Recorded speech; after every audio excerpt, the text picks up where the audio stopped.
오늘 본문을 보시면 예수님께서 갈릴리 2차 사역을 시작하셨습니다.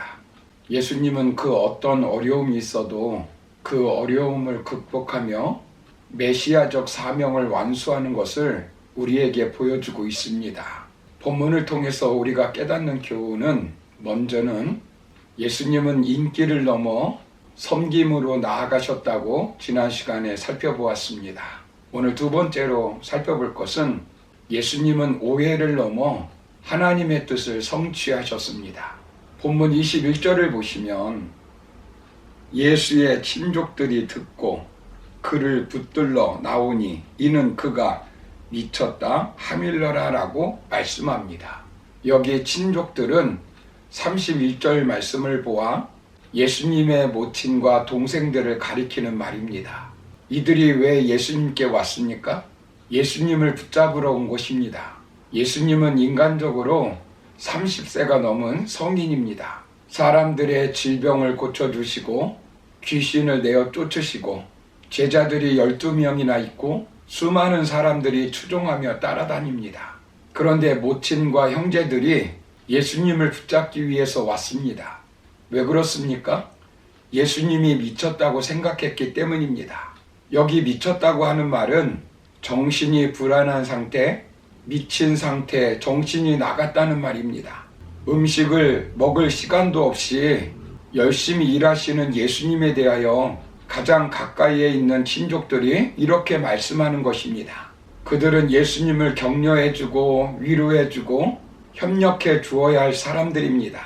오히려 나쁜 소문이 있으면 그것을 변호해 주어야 할 사람들입니다. 그런데 가장 가까이 있는 사람들이 예수님이 미쳤다고 하는 것입니다. 정말 예수님이 미쳤다고 그들이 믿는 것입니까?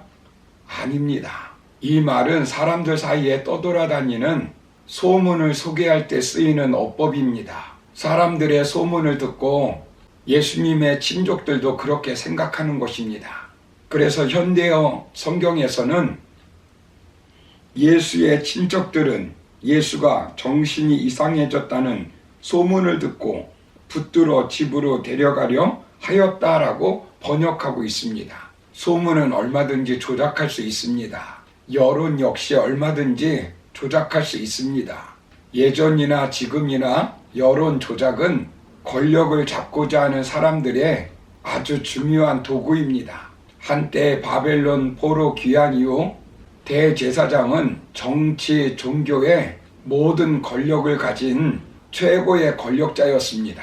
그런데 로마의 침공으로 정치적 권력을 잃어버렸고 종교적 권력만 로마의 황제의 묵인하에 유지하고 있었습니다. 그들은 로마의 압제에서 해방시켜줄 정치적 메시아를 기대하고 있었는데 자신들의 기대와는 달리 전혀 다른 젊은이가 나타나서 백성들로부터 인기를 얻고 있는 것입니다.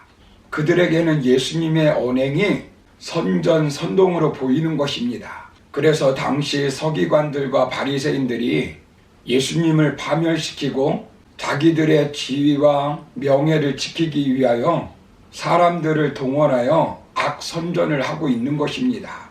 후에 보면 당시 종교 지도자들이 얼마나 악랄하게 악선전을 하고 있는지를 볼 수가 있습니다. 참남죄를 뒤집어 씌워 궁중을 동원하여 예수님을 빌라도에게 못 박도록 충동질한 사람들이 그들입니다. 예수님께서 부활하신 것을 은폐하기 위해서 군병들에게 돈을 주어 제자들이 예수님의 시체를 도둑질해 갔다고 헛소문을 퍼뜨리게 하였습니다.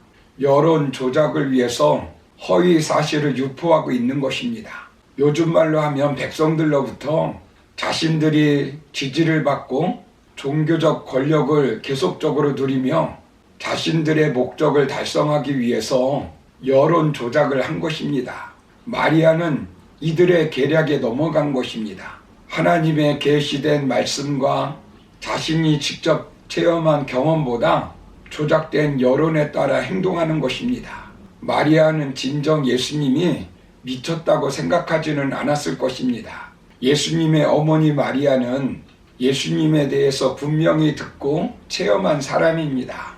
예수님의 탄생 때 천사를 통하여 하나님의 아들을 잉태할 것이라고 하는 소식을 듣고 임마누엘 되시는 예수님을 받아들인 사람입니다. 그뿐 아니라 이미 가나안 혼인잔치에 참여하여 물로 포도주를 만드는 기적을 직접 눈으로 목격한 사람입니다. 그런데 거대한 여론 앞에서 마리아가 혼돈하고 있는 것입니다. 물론 형제들은 직접 들은 것이 없기 때문에 예수님의 메시아됨을 받아들이지 못했을 것입니다. 마가복음 6장 3절을 보시면 동생들은 한동안 예수님을 믿지 않았습니다. 메시아로 받아들이지 않았습니다. 그러나 아들, 딸들은 어머니 마리아가 얼마든지 통제할 수 있는 것입니다. 형제들은 영적으로 무지하다 할지라도 마리아는 왜 예수님이 미쳤다는 소문을 듣고 예수님을 데리러 와 예수님의 사역을 방해하고 있을까요? 하나님의 뜻보다는 자신의 뜻에 비중을 둔 것입니다. 예수님을 위해서도 그렇지만 자기 체면을 지키기 위해서라도 막아야 할 일이라고 판단했을 것입니다. 그래서 마리아는 아들, 딸들을 데리고 예수님을 붙들러 간 것입니다. 인간의 짧은 지식으로 하나님의 뜻을 방해하고 있는 것입니다. 예수님은 이 오해에 대해서 어떻게 반응하셨습니까? 즉각 반응하지 않았습니다. 이런 오해의 말을 들으면 마음에 분노가 생기고 그 말을 전해준 사람들에게 즉각적으로 화를 낼 수가 있습니다. 그러나 예수님은 감정의 충동으로 하나님의 일을 하는 것을 망치는 분이 아니십니다. 감정을 푸는 것보다 하나님의 일을 하는 것을 더 중요시 여겼습니다. 진실과 사실은 시간이 지나면 밝혀지는 것입니다. 그 오해의 장본인인 바리새인들의 말이 잘못된 것임을 밝혀주면 자연스럽게 해결될 문제입니다. 그래서 예수님은 먼저 바리새인들의 잘못된 생각과 말에 대해서 바로 잡아주시는 것을 볼 수가 있습니다. 이 일이 다 끝난 후 마리아는 다시 사람을 보내어 예수님을 불렀습니다. 이때 예수님은 가족들에 대해서 무엇이라고 말씀하셨습니까? 본문 35절을 보시면 누구든지 하나님의 뜻대로 행하는 자가 내 형제요, 자매요, 어머니이니라 라고 말씀합니다. 바꾸어 말하면 내 뜻을 모르는 사람은 내 어머니가 내 형제가 될 수 없다는 것입니다. 예수님이 궁극적으로 누구인가를 밝히고 있는 것입니다. 사랑하는 성도 여러분, 예수님은 하나님의 아들로 하나님의 일, 구속 사역을 성취하러 이 땅에 오셨습니다. 체면이 문제가 아닙니다. 오해가 문제가 아닙니다. 육신적인 관계가 문제가 아닙니다. 어떤 오해의 말을 듣는다 할지라도 하나님의 뜻을 행하는 것보다 더 중요한 것은 없습니다.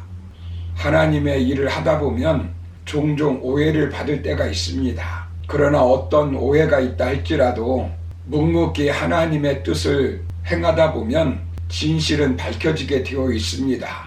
오해를 푸는 것보다 더 중요한 것은 하나님의 뜻을 이루는 것입니다. 그러므로 오해를 뛰어넘어 하나님의 뜻을 성취하는 저와 여러분의 삶이 되기를 주님의 이름으로 축원합니다. 감사합니다.